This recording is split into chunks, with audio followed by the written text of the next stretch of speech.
बच्चे जो sexual abuse होते हैं they are usually below age 8। Okay.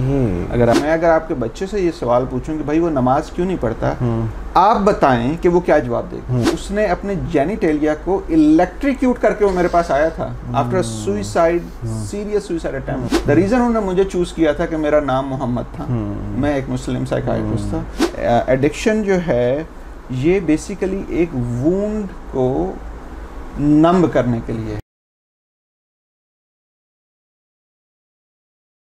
अच्छा, अब मैं एक और एंगल से आपसे डिस्कस करूंगा। मेरे पास ना एक बड़ा ह्यूज चंक पेशेंट्स का आता है जो 14, 15, 16, 17 साल के बच्चे, जिनके जब वो 5 या 6 साल के थे तो उनके वालिदैन उनको कनाडा, अमेरिका ले गए। वहाँ उन्होंने काम किया, 1-2 घर बना लिए, अब उनका किराया आता है। अब वो 15-16 साल के हुए तो उनको ख्याल आया कि यार ये तो सोसाइटी बड़ी ख़राब है, तो बच्चे तो यहाँ ख़राब हो जाएंगे। फिर वो उनको वापस लाते हैं, यहाँ DHA बैरिया में घर लेते हैं। हफ्ते 10 दिन के पास मेरे पास ले आते हैं कि जी ये तो यहाँ नमाज भी नहीं पढ़ता और रोज़े भी नहीं रखता, और बिल्कुल यहाँ उनको लगता है कि पाकिस्तान में 16-17 साल के सारे बच्चे नमाज़ें भी पढ़ते हैं और रोज़े भी रखते हैं। सो इस फ्रिक्शन को बहुत ज़्यादा मुझे हैंडल करना पड़ता है अपने क्लिनिक में। सो इस फ्रिक्शन के बारे में बताएं कि हमें इक्विप करें। ज़रूर। आई थिंक एक फैमिली थेरेपी मॉडल होता है जिसमें we sit with the parent and a child. तो मैं वालिदैन से ये सवाल पूछता हूँ कि अच्छा, मैं अगर आपके सवाल ये होता है कि मैं अगर आपके बच्चे से ये सवाल पूछूं कि भाई वो नमाज क्यों नहीं पढ़ता, आप बताएं कि वो क्या जवाब देगा। ठीक है। तो मैं वालिदैन को पुश करता हूँ to think where the child is coming from. आप हैरान होंगे, most of the time they have no clue at all. ऐसे ही है। अब मैं बच्चों से पूछता हूँ कि अगर ये मैं क्वेश्चन आपके वालिदैन से पूछूं कि भाई वो आपको नमाज के लिए क्यों फोर्स कर रहे हैं, आपके ख्याल में वो क्यों करेंगे? They have no idea. Communication gap है। It's all behaviour. नमाज पढ़ो, नहीं पढ़ोगे, ये वो कर लेंगे, ये ले लेंगे, नॉट रियलाइजिंग भाई वो क्यों कर रहे हैं। So this is where I help them understand. देखें, आप अगर उनको कम से कम बताएं तो सही भाई आप क्यों करना चाह रहे हैं और ये आप इतना बड़ा बिहेवियर चेंज लाए हैं। Have you ever sat down with them कि भाई ये हमने डिसीजन लिया इस वजह से लिया, और have you given them a chance to get frustrated at least? आप तो उनको शेम और गिल्ट में दबाई जा रहे हैं कि आपको ये भी ले दिया, आपको वो भी ले दिया, आपको ये भी कर दिया, आपको एहसान होना चाहिए। अब देखो, अगर आप इतना and you know as a child and adolescent psychiatrist, आपका जब अपनी क्लास फेलो से वो छोड़ के आते हो, You are missing so many things. Migration, हिजरत तो बहुत एक तकलीफ दे अमल है, और वो भी उस एज में जब ग्रो कर रहा है। बिल्कुल ऐसे ही। और फिर आपने शेम और गिल्ट का जिक्र किया ना। शेम और गिल्ट के बाद फिर आता है डिस्गस्ट, फिर आता है सेल्फ हार्म, फिर आती है ड्रग्स। सो एक पूरा साइकिल है जो कंप्लीट हो जाता है। और अच्छा, अभी थोड़ा सा आते हैं अमेरिका के मुआशरे पे भी। जी ज़रूर। कि बाहर में मैं अक्सर स्टूडेंट्स को भी बताता हूँ, आई डोंट नो अब अगर कट ऑफ चेंज होगी, साइकोपैथी चेकलिस्ट आर अमरीकियों के लिए थोड़ा सा उसका कट ऑफ भी ज़्यादा है। सो क्यों इतनी एंटी सोशल बिहेवियर्स और साइकोपैथिक बिहेवियर्स उस सोसाइटी में यूरोप से, एशिया से बहुत ज़्यादा है? अगेन डिपेंड करता, क्योंकि मेरा background, as I mentioned, I have a background in psychiatry, but I think what I am really excited and I am glad that I did the coaching. ठीक है ना? तो कोचिंग में एक चीज़ जो आप बहुत ज़्यादा माइंडफुल होते हो, कभी भी आप किसी चीज़ को लेबल ना करो। अच्छा, कोचिंग में एक चीज़ जो बहुत मज़े की सीखने को होती है, कोचिंग में आपका फिलॉसफी ये होती है कि you don't know the answer, other person know the answer, you just have to help that person to find that answer. उसको सिर्फ वो धुंध क्लियर करनी है। अब आपको मैं यहाँ पे मिसाल देता हूँ। मेरे पास काफ़ी बच्चे, एक ही मिसाल देता हूँ।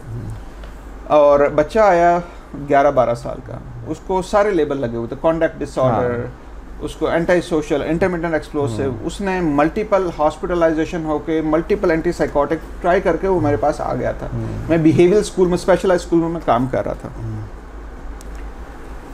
आ गया बच्चा, मैंने हिस्ट्री पढ़ी, मैं माँ से बात कर रहा हूँ फ़ोन पे, बच्चे की हिस्ट्री में लिखा हुआ जी ये बहुत ही डिफ़िकल्ट मदर है, मेडिसिन छोड़ देती है, ये कर देती है। मैं उससे पूछ रहा हूँ भाई हिस्ट्री दो। इन्फेंट साइकाइट्री और पेरेंट कोचिंग में आप ये देखते हो कि भाई आपने जब हिस्ट्री ले ली, don't make a differential diagnosis, put those things in a symptom category, और फिर आप अपना खोल उतार लें and then try to understand that child as a child, that family as a family. अब मैंने पेरेंट्स से पूछा, अच्छा जी मुझे मतलब प्रेगनेंसी की हिस्ट्री बताएं। अब किसी ने बड़ी अच्छी लिखी हुई थी, प्रेगनेंसी नॉर्मल है, कोई डिले नहीं है, सब कुछ है, चेकलिस्ट हुआ हुआ था। मैंने मदर कहती है जी प्रेगनेंसी नॉर्मल है। मैंने कहा कुछ स्ट्रेस हुई थी ड्यूरिंग प्रेगनेंसी में? कहती व्हाट डू यू मीन? मैंने कोई फाइनेंशियल स्ट्रेस थी, रिलेशनशिप की स्ट्रेस थी, और उसने पास लिया। उसने कहा हाँ मैं जब मैं बर्थ कंट्रोल ले रही थी, लेकिन you know I was not consistent with it, I have a boyfriend, और मैं आपको वेस्टर्न उसमें बता रहा हूँ, वो अनप्लान्ड बेबी था, अनप्लान्ड बेबी था, पता भी नहीं चला। बॉयफ्रेंड को जैसे पता चला वो छोड़ के चला गया, but she wanted to continue the pregnancy, lack of support आ गई। और फिर उसने अपना कॉलेज किया, अपना जॉब ली। She has lot of other partners who were very abusive to that child. एक दो दफ़ा नया पार्टनर आया था, ये रात को रो रहा था, तो पार्टनर ने गला दबाने की कोशिश की। तो उसको कॉन्डक्ट डिसऑर्डर का लेबल बच्चे को इसलिए मिला था कि एक दफ़ा उसका छोटा भाई जो है वो रात को रो रहा था, एंड ही ट्राइड टू चोक। वो एक डॉक्टर साहब को पता चला, उसने कॉन्डक्ट लेबल कर दिया। अच्छा अब जब मदर ये बता रही है, वो रो रही है, फ़ोन पे रो रही है, ठीक है। और अब मुझे समझ आ रहा है, ठीक है ये ADHD तो है, इसको ये भी है, बट व्हाट इज ये कंडक्ट नहीं है, ये सोशियोपैथी नहीं है, जिसको बड़े बड़े चाइल्ड साइकियाट्रिस्ट ने, प्रोफेसर ने ये लेबल करके भेजे हुए हैं। और आप जब उस मदर से मेरी बात हुई तो she felt I was hearing not putting the checklist. मैं उसको ऐसा नहीं हूँ कि मैं उसको अच्छा भाई ये एंटीसाइकोटिक नहीं है ये दो, ये नहीं है ये फौरन खाने में रखना है मरीज को। So that's where those labels are coming. But my training, I do things very differently. And many times these so-called complex patients, when they open up, you find so many empathic, kind. This is a coaching that's even they are unaware. When they see their child, where that child is coming from. जो डीलेबलाइज कर रहे हैं ना, similarly एक 19 साल का बच्चा, जब मैंने ऑटिज्म का आयरलैंड में डीलेबलाइज किया, तो उसकी तो माँ की जो आंखों की चमक थी, सिर्फ यही था कि जी आप एम्पैथेटिकली बात सुने, वो बताएगी। आप पहले मिनट से अगर देखेंगे मैंने मरीज को किस खाने में रखना है, बहुत प्यारी बात, फिर आप खाने में रख के ही छोड़ेंगे। बहुत प्यारी बात। थोड़ा सा और डीलेबलाइज करना और दवाइयाँ कम करना, ये मैं पिछले 2 साल से भी यहाँ यही काम कर रहा हूँ। अच्छा, अब आते हैं एक और थोड़ा सेंसिटिव चीज़ पे कि LGBTQI। जी, मेरा क्लास फेलो है, 2-3 बल्कि क्लास फेलोज हैं जो अमेरिका में भी बड़े सेट हैं, कंसल्टेंट्स हैं। वो कहते हैं कि यार we are thinking to move to Qatar, to UAE, to Pakistan, कि LGBTQI अब हमारे घरों तक आ गया है। ओके, अच्छा, being psychiatrist we are non judgemental कि यार ना ये बीमारी है, एक बंदे की अपनी प्रेफरेंस है, ख़ास तौर पे LGBT तक, तो so we don't have a problem. लेकिन अब वो हमारे तक ये नैरेटिव पहुंचता है कि बच्चों को स्कूल्स में शायद इस तरह की कुछ चॉइसेस दी जा रही हैं, 11-12 साल के बच्चों को भी कोई इंक्लाइन किया जा रहा है, और वो देसी माँ बाप का जो इस पर नी जर्क रिएक्शन है कि जी हम या तो अमेरिका छोड़ जाएं, या को बच्चों पे सख्ती करें, या बच्चों को मोबाइल बहुत चेक करें। सो ये वाकई को इतना बूम है कि लोगों को ज़बरदस्ती LGBTQI बनाया जा रहा है अमेरिका में। देखें, पहली चीज़ तो ये है कि ट्रांसजेंडर और ख्वाजासराई ये कोई अभी नई चीज़ तो है नहीं, ऐसे ही है, ठीक है। ये जो सदियों से चले आ रहे हैं, उस वक्त हम लोग कौन पुश कर रहा था? मेरा ख्याल हम वालिदैन अपने बच्चों को पुश कर रहे हैं, ना कि स्कूल। रीज़न बताता हूँ। देखें, जेंडर आइडेंटिटी है, आपको 3 से 4 साल की उम्र में आपको रियलाइज होना शुरू हो जाता है if you have some different feeling और डिफरेंट, ऐसे ही, ठीक है। अच्छा, और जब आप टीन एज में जाते हो आइडेंटिटी वर्सेस रोल कन्फ्यूजन में, तो some people kids they explore, ठीक है। लेकिन जिसको जेन्युइन है ना, अब मैं मिसाल देता हूँ, मैं अभी एक इंडियन फैमिली का बच्चा मेरे पास आया, आपको उसने अपने जेनिटेलिया को इलेक्ट्रिक्यूट करके वो मेरे पास आया था after suicide, serious suicide attempt, और दोनों प्रोफेसर्स हैं, ठीक है। और आए मेरे पास, बात की, पूरी उनकी कोशिश थी कि मुझे कन्विंस करें कि मेरे थ्रू वो उसको करें। द रीज़न उन्होंने मुझे चूज़ किया था कि मेरा नाम मोहम्मद था, मैं एक मुस्लिम साइकाइट्रिस्ट था। उन्होंने कहा ये उसको हेल्प आउट करेगा। माँ बाप चाहते हैं साइकाइट्रिस्ट उनका एजेंट बन जाए, ये बहुत बड़ा प्रॉब्लम है। उन्होंने बहुत कोशिश की, लेकिन दे वर वेरी, क्योंकि हुआ ये कि आहिस्ता आहिस्ता मैंने उससे बात की, उससे बिल्ड किया। आप यकीन करेंगे, with in 1 year he still on medication, उसने वो डीकोड करता था।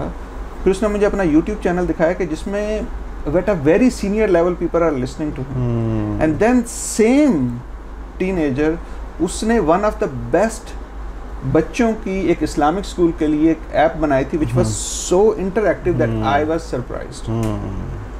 अच्छा, अब there are lot of kids who come, लेकिन if they do not, माहौल की वजह से they may go explore, but they are not going to go that. अच्छा, आप समझ रहे हैं? BT की भी लोगों को समझ आ जाती है। जो LG है ना, जो सेक्सुअल ओरिएंटेशन वाला मामला है, उसकी लोगों को अभी भी समझाना कि यार ये, क्योंकि अब जेंडर डिस्फोरिया भी समझ आ जाता है, लोग वो अटायर कर लेते हैं, वो किताब में बीमारी के तौर पे भी लिखा हुआ है, वी कैन सेल इट।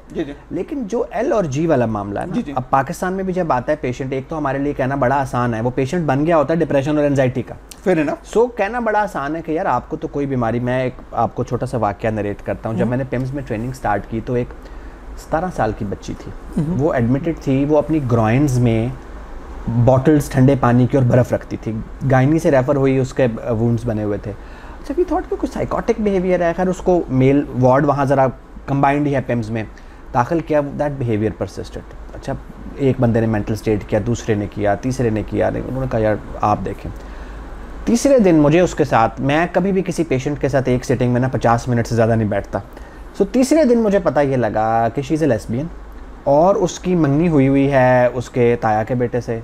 जब शादी की बात चलती है तो ये बिहेवियर बढ़ जाता है, जब बढ़ता है तो उसकी माँ उसकी एक फ्रेंड को बुलाती है जो उसकी पार्टनर भी है, एंजाइटी कम हो जाती है, वो साथ रहते हैं, फिर 2-3 महीने अच्छे गुजरते हैं, फिर शादी की बात होती है, and this cycle is going on. अब डॉक्टर उसामा बिन ज़ुबैर की बड़ी वाह हो गई और क्या केस पकड़ा है और क्या चीज़ है, but the $1 million question was कि एक लोअर मिडिल क्लास, और वो अगर 18 से ऊपर होती तो हम कह देते कि भाई जो करना है खुद करो, तो उम्र भी उसकी 17 साल है। तो कैसे इस न्यूज़ को ब्रेक किया जाए और कैसे, तो ये मुझे बताइए जो L और G वाला मामला है, इसको आप कैसे हैंडल करते हैं, और वहाँ के पेरेंट्स में इसकी एक्सेप्टेंस है? एक्सेप्टेंस तो नहीं है, गोरों में भी पेरेंट्स में नहीं है। गोरों में भी डिपेंड करता है किस स्टेट में है। ओके, ठीक है ना। Yes, I understand. जो न्यूयॉर्क है, न्यू जर्सी है, कैलिफोर्निया है, लास वेगास है, या उन स्टेट्स में काफ़ी ओपननेस है, but there are parents, you know, there are still lot of reluctance to it. But what I have seen, what I can tell you is कि देखें, आप वही बात है जो आप कोशिश करें कन्वेंशनल वे से, लेकिन अगर वो नहीं हो रहा तो इट्स नॉट योर फॉल्ट। ठीक है ना। देखें, खुदा की तरफ से ये इम्तिहानात होते हैं, उसने ज़िंदगी में बहुत डाइवर्सिटी बनाई है, ऐसे ही है। ठीक है ना। अगर आपका यहाँ पे अमेरिका में ये मसला है, ख़ासतौर पे अगर किसी के बहुत ज़्यादा फैमिली मेम्बर्स हैं या आप किसी ऐसे मोहल्ले में रह रहे हो जहाँ पे बहुत देसी हैं, वहाँ पे ये मसला है, बट इन जनरल मैंने देखा है कि पेरेंट्स आर मोर ओपन। लेकिन यहाँ पे डेफिनेटली ये है कि आप मतलब इतना ज़्यादा वो मतलब जजमेंट है, इतना ज़्यादा वो है कि माँ चाहते हुए भी स्टैंड नहीं ले सकती। उसके फिर रिपरकशंस है ना। मैं 1-2 वाक्य और आपको यहाँ के, आपसे वहाँ के तो सुन रहे हैं, आपको यहाँ के भी सुनाऊं। एक 25-26 साल का पठान पेशेंट मेरे पास आया। अच्छा, उसमें शुरू में थोड़ा सा हम अपना कोई देसी टोटके ये आजमाते हैं कि कोई बाइसेक्सुअल कंपोनेंट है तो उस पर थोड़ा सा काम किया जाए, कुछ उस साइड को, वो स्ट्रिक्टली होमोसेक्सुअल। अब वो मुझे कहे कि मेरे बाप को आप बताएं। सही है। मैंने कहा यार वो तो मुझे शूट कर देगा और मेरी अपनी सेफ्टी कॉम्प्रोमाइज़ है, आई एम एट रिस्क। तो मैंने तो फिर उसको, मैंने कहा यार आप फिर मुल्क से बाहर चले जाओ। यहाँ पे चूँकि जो एक अदर एंगल हम देखते हैं, मेरे कई डॉक्टर्स पेशेंट्स हैं, अगेन वो पेशेंट बन गए हुए हैं कि आपकी orientation was different and you married according to straight orientation under the pressure of parents, society, और अब मामला चल नहीं रहा। सो वो जो एक बैलेंस ट्राई करना है ना कि आप इतना इस माशरे में जिक्र भी ना करें कि वाकई लोग इसको देख के माइल हो जाएं, और बिल्कुल भी नीचे ना दबाएं कि फिर इस किस्म के गंभीर मसाइल। सो आई थिंक अभी हमें इस बैलेंस ट्राई करने में कुछ दिन लगेंगे, बहुत ज़्यादा टाइम लगेगा। और अभी तक आप लोग भी उस बैलेंस को, हाँ, मतलब हमारी जो सोसाइटी में, इंडियन पाकिस्तान की सोसाइटी में अभी भी बहुत ज़्यादा मसाइल हैं कि जो बहुत कम ऐसे पेरेंट्स हैं कि जो इतने ओपन होते हैं। Otherwise I have seen lot of reluctance. Sex education किस एज में देनी चाहिए, या देनी भी चाहिए या नहीं? आपने वो देखी होगी OMG फिल्म भी, जो एक बहुत ज़्यादा वो सेक्स एजुकेशन पे पिछले दिनों वायरल हुई थी, अब तो खैर साल 2 हो गए हैं। तो उससे भी एक डिबेट बहुत ज़्यादा सोशल मीडिया पे भी आई थी। फिर यहाँ भी रिलीजियस एक अलग तबका है। सो बीइंग चाइल्ड साइकाइट्रिस्ट आप क्या समझते हैं, देनी भी चाहिए या नहीं? बहुत ज़रूरी है, देनी चाहिए, क्योंकि जो एविडेंस ये शो कर रहा है कि बच्चे जो सेक्सुअल अब्यूज़ होते हैं they are usually below age 8। Okay. अगर आप डेटा देखें तो जो फर्स्ट जो वो बिलो एज 8 होती है, and by a family member mostly, unfortunately. ठीक है, तो एविडेंस तो ये कह रहा है कि भाई अगर वो उससे पहले हो रही है तो एजुकेशन भी तो उससे पहले देनी चाहिए ना। तो फिर हम एजुकेशन का जो एक मॉड्यूल है वो ज़ाहिर है डिफरेंटली डिज़ाइन कर लें कि 7 साल के बच्चे को क्या बताना है और 17 साल के बच्चे को क्या बताना है, लेकिन ये हमारा मानना है कि ये जल्दी स्टार्ट एक हो जानी चाहिए जी। और उसमें ज़रूरी नहीं है कि आप स्कूल के लेवल पर ही हो, ठीक है, आप पेरेंट्स को तो बताएं। और कुछ भी नहीं कर सकते भाई, आपका बच्चा आपके पास आता है कि मुझे आप कम से कम, अच्छा आप ना एजुकेशन दें बच्चों को, ना दें आप बड़ों को तो एजुकेट कर लें कि भाई आपके सामने बच्चा, ये क्लूज हैं बच्चों के कि बच्चा अगर किसी रिलेटिव्स के साथ थोड़ा घबरा रहा है, किसी के घर जाने से थोड़ा घबरा रहा है, बच्चे की अगर आप जो उसके जिनसी अज़ा वहाँ पे कुछ आप देखते हैं तो डोंट से कि ये अच्छा ये ऐसे हो गया वैसे हो गया, यहाँ पे कुछ वो मच्छर काट गया या ये हो गया, टेक इट सीरियसली। अच्छा, और फिर अगर वो आपका फैमिली मेम्बर है, ठीक है, आप उसको नहीं कर सकते हो, लेकिन आप उस फैमिली मेम्बर से जेंटली बात करो कि यार मैं ये नहीं कह रहा तुमने किया है, लेकिन मेरा बच्चा थोड़ा सा इस तरह बता रहा है, तो मैंने कहा कहीं कुछ इस तरह की गलत बात ना हो जाए, तो उसके लिए डर काफ़ी होता है। वो ज़रा जो चोर जिसके दिल में होता है वो तो फौरन, हाँ, तो आप उनको बताएं भाई बात कैसे करनी है आपने, क्योंकि यहाँ पे ये होता है ना, अनफॉर्चुनेटली इतना कॉमन है, क्योंकि मैं तो उसके ऊपर बहुत बात करता हूँ, फिर अमेरिका में काफ़ी आते हैं, फिर उनको यार मेरे घर के नौकर ने किया था, गर्ल्स हमारी जो है काफ़ी ज़्यादा मतलब वो आते हैं, घर का नौकर जो है वो कर रहा होता था, तो और हम अपने पेरेंट्स को बताते थे, पेरेंट्स कहते हैं नहीं नहीं ये ऐसे ही है। आलिया भट्ट की मूवी जो हाईवे है उसमें आपने देखी, उसमें रियल अंकल वो दिखाया गया कि ही यूज्ड टू। और एक चीज़ मैं आपको बताऊं कि अगर हमने इसकी एजुकेशन जिस तरह भी दें, बच्चों को ना दें, पेरेंट्स को दें, अगर ना दी, इसके जो असरात होते हैं ना, ये जो क्रिटिकल एज होती है, दिस इज़ डॉक्टर ज़ीशान, चलें आप तो कहते हैं कि बच्चों को दें, उनके वालिदैन को दें। मैं आपको छोटा सा एक वाक़या, मैं आपको बल्कि व्हाट्सएप लिंक भी भेजूंगा, I got it published as well. अच्छा, कि मेरे पास एक बच्ची आई, she was around 12 years of age, और उसका वज़न मेरा ख्याल है कोई 50 kgs था, और वो अपनी माँ लग रही थी। अच्छा, और एक leading diplomate American board psychiatrist was seeing him and giving him valproate and risperidone for pseudo seizures. अच्छा, एक सूडो सीजर मैंने ऑब्जर्व भी किया अपनी, उसमें सारी ये चीज़ क्लियर थी, झटके बढ़ते थे, वो डॉक्टर साहब वेल्परेट और बढ़ा देते थे, रेस्पेरिडोन और बढ़ा देते थे, वो सिवाय वज़न में इजाफे के। अगेन तीसरी सिटिंग में मुझे ये पता लगा कि सगी फुफी का बेटा who was 16 was abusing that 12-year-old girl, and when she told her mother, तो उसने ये कहा कि भाई तुम्हारी दादी ने कहा हुआ है कि उस चीज़ से तुम्हारा रिश्ता भी होना है, सो इसको दबा दो। और इतनी मोटी प्रिस्क्रिप्शन थी, दे वर वेरी लॉयल पेशेंट्स कि उन्होंने डॉक्टर नहीं बदला था, कोई इतनी मोटी फाइल थी, वो डॉक्टर साहब वेल्परेट और रेस्पेरिडोन दे रहे थे। द सैड पार्ट इज, जो मैं वहाँ पे अपने ट्रेनिंग्स को बताता हूँ, देखो risperidone, what does the risperidone do, is block the dopamine. मतलब उस बच्ची में थोड़ा सा जो प्लेयर है वो भी गया, वो भी ले रहा है। वो भी गया। तो फिर उसके फादर को इन्वॉल्व करना, उनको वहाँ से शिफ्ट, वो एक पूरा वो था, एंड दे अंडरस्टूड फादर, उसकी मदर को तो खैर समझाने का कोई ख़ास फ़ायदा नहीं था, फादर को इन्वॉल्व किया।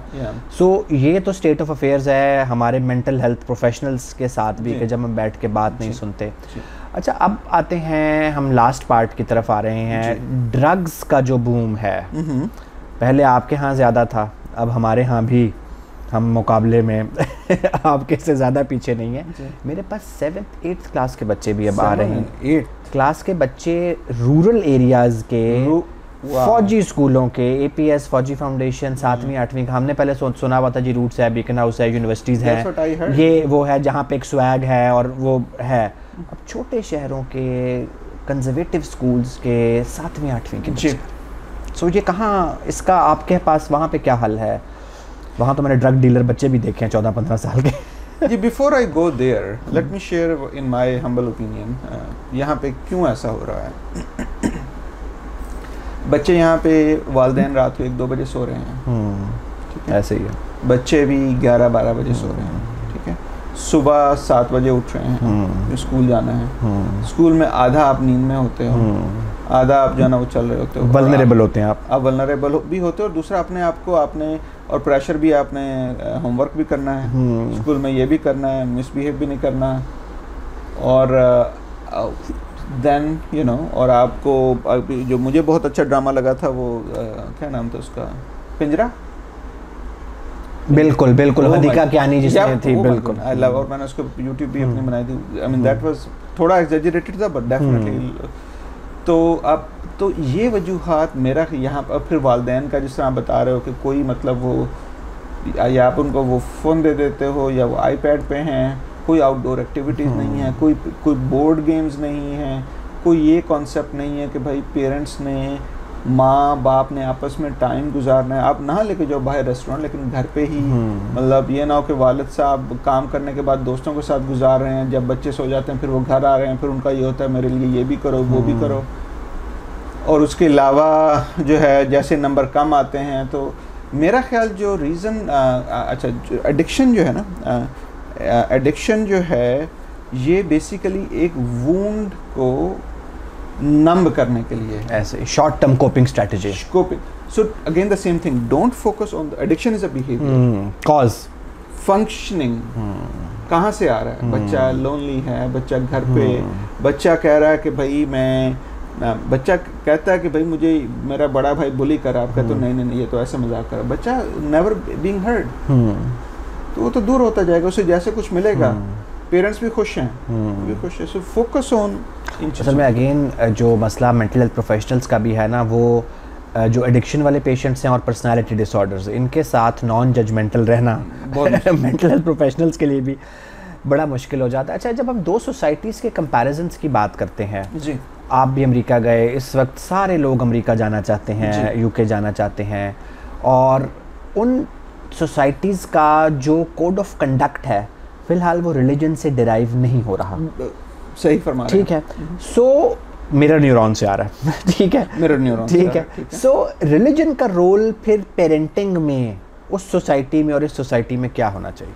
अच्छा, आपको बड़ी हैरानगी होगी, ऑन सरफेस आपको नहीं लगता, but in reality spirituality, religion is huge. Spirituality is different, लेकिन वहाँ पे मतलब क्रिश्चियन, मतलब आपको लेट्स टेक द क्रिश्चियनिटी, हालांकि मैं न्यू जर्सी में हूँ, इट्स अ वेरी मॉडरेट, लेकिन parents are very strongly church based हैं, उनके बच्चे वॉलंटियर कर रहे होते हैं, ठीक है ना। सो यस, वो ये नहीं है, दाढ़ियाँ नहीं है, दे आर इनसाइड, एक कनेक्शन है, एक कनेक्शन, और स्ट्रॉन्ग कनेक्शन है। वो कनेक्शन तो ले लिया ना स्पिरिचुअलिटी से, लेकिन जो सोसाइटी का मॉरल कोड है वो कहाँ से आया है वहाँ? जी देखें, मॉरल कोड भी वहीं से आता है ना, कि जब आपको मतलब ये चीज़ें एक, क्योंकि मैं क्रिश्चियनिटी, पाकिस्तान में भी मैंने अभी क्रिश्चियनिटी पे काम शुरू किया हुआ, यहाँ के माइनॉरिटीज़ पे, वहाँ पे भी चर्च पे मैं जाता रहता हूँ, मिलता रहता हूँ, जस्ट टू लर्न। तो आई वाज वेरी सरप्राइज कि वहाँ की जो यूथ है, they are very engage in church, Sunday school में पूरा दिन वहाँ पे कर रहे होते हैं, वॉलंटियर कर रहे होते हैं, they are doing so much philanthropic work कर रहे होते हैं, यस। और उससे ये होता है कि कम से कम ग्राउंडिंग वहाँ से मिलती रहती है। जो पास्टर होता है उससे काफ़ी मोस्टली जो बच्चे हैं, आई वाज सरप्राइज कि how much they are connecting and many. एक चर्च में तो मैं एक जगह गया, तो संडे को उन्होंने मुझे लंच पे बुलाया घर पे, जो पास्टर थे, और वहाँ पे मैं गया तो कम से कम 30 सब यंगस्टर वो भी वहीं पे थे। तो मैंने कहा कि शायद मेरी वजह से बुलाया होगा। कहते नहीं यार, हर संडे को ये बच्चे यहाँ पे आ जाते हैं, यू नो, खाना हम देते हैं, ये सारे अच्छे, मतलब अच्छी फैमिली। आप हमें बड़े टास्क दे रहे हैं कि पेरेंट्स को भी ट्रेन करें, अब आप कहते हैं मौलवियों को भी करें, ताकि बच्चे उनके करंट कंडीशन में तो हमारे बच्चे मौलवियों के पास नहीं जा सकते। जी, तो मैं आप बता रहा ना कि तो यहाँ पे मजहब वहाँ पे है, यहाँ पे आई डोंट नो क्या है, कोई मतलब बस वो एक फिजिकल है, लेकिन उसकी अंदर नहीं है वो जो कनेक्शन उससे डिराइव करना है वो। और मैं अक्सर बात करता हूँ जब इंक्लूजन पे ना, लोग खिलाफ हैं जी, हमारे मरीज़ क्यों जाते हैं जीपीज़ के पास, हमारे मरीज़ क्यों जाते हैं मज़ारों पे। मैं कहता हूँ जी आप उनको भी इंक्लूड करें। हमारा बहुत, पाकिस्तान में 700 तो साइकाइट्रिस्ट हैं, उन्होंने हाथ उठा लिया तो हमारे क्लिनिक तो चौक कर जाएंगे। और 10 में से 6 लोग, हम सारी किताबों में पढ़ते हैं कि tier 1 treatment is self help, mentorship, so उनका 10 में से 6 लोगों का मसला तो वहाँ हल हो रहा है। उनको इतना ट्रेन कर दें कि स्किज़ोफ्रेनिया, बाइपोलर, सिवियर डिप्रेशन वो जल्दी भेज दें। बिल्कुल आपने प्यारी बात की। सो इंक्लूड, सो इस पे हम कोशिश करेंगे, आपसे ऑन कैमरा भी लेते हैं, कुछ मिल के काम ज़रूर करें। अच्छा, आखिरी चीज़ एक के थोड़ा सा अच्छा डॉक्टर ज़ीशान, एक चीज़ मैंने आपकी कुछ टॉक्स भी सुनी कॉन्फ्रेंसेस में, एक चीज़ पे हमारा थोड़ा सा शायद इख्तलाफ है, उसको आप क्लियर करेंगे।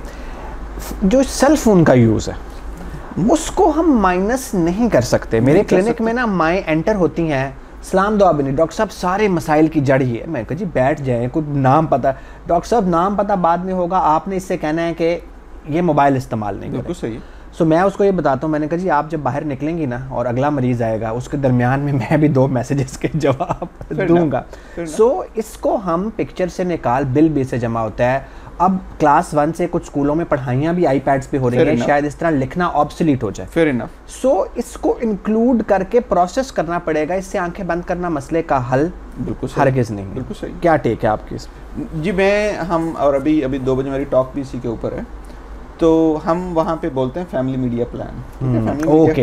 फैमिली मीडिया प्लान में ये होता है कि आप पेरेंट्स से पूछते हो भाई आप क्या करना चाह रहे हो। पेरेंट्स का ये होता है बच्चा खाए, सोए इस टाइम पे, उठे इस टाइम पे, होमवर्क करे, कुछ फैमिली टाइम हो। आप बच्चे से पूछते हो कि भाई आप कितना यूज़ करना चाह रहे हो, वो कहता है जी मैं 2 घंटे। वालिदैन कहते हैं तो 4 घंटे रोज यूज़ करता है। आप पूछते हैं अभी 4 घंटे यूज़ करता है, कहता है हाँ जी कभी कभार यूज़ कर लेता हूँ। एनी हो, सो आप बच्चे को कहते हो कि यार ये 4 चीज़ें हैं, स्कूल से आओ फ़ौरन अपना काम ख़त्म करो, ठीक है। और उसके बाद अगर आपका काम ख़त्म हो जाता है, नॉट रशिंग थिंग, आप टाइम थोड़ा सा फैमिली का खाना, और उसके बाद आपका 1 से 2 घंटा करो। और अगर जब वो आपका if you do those things on a then weekend पे you can have more time. तो मैं उनको ये बताता हूँ कि phone is not toxic itself, it become toxic जब हमारा उठना बैठना, कनेक्शन, हमारा खुश होने, वो क्वालिटी ऑफ लाइफ जब कॉम्प्रोमाइज हो रही है। बिल्कुल basic, yes yeah, so then it become toxic, otherwise this is a necessity. So और अगेन ये जो फैमिली मीडिया प्लान है, इसमें पेरेंट्स और साइकियाट्रिस्ट और बच्चे तीनों एक्टिव पार्टनर होंगे। यस, सो होगा। Thank you so much doctor Zeeshan, आपका बहुत हमने टाइम लिया। सो जी व्यूअर्स, हमने देखा कि रिस्पॉन्सिबिलिटी पेरेंट्स को खुद लेनी पड़ेगी अगर बच्चों की अच्छी पेरेंटिंग करनी है। फैज़ साहब कह गए हैं ना, पर मेरे गीत तेरे दुख का मदावा नहीं, नगमा जर्राह नहीं, मोनिसो गमखार सही, गीत नश्तर तो नहीं, मरहम आज़ार सही, तेरे आज़ार का चारा नहीं नश्तर के सिवा, और ये सफ़ाक मसीहा किसी ज़ीरूह के कब्ज़े में नहीं, हाँ मगर तेरे सिवा, तेरे सिवा, तेरे सिवा। थैंक यू सो मच, आपका बहुत टाइम लिया।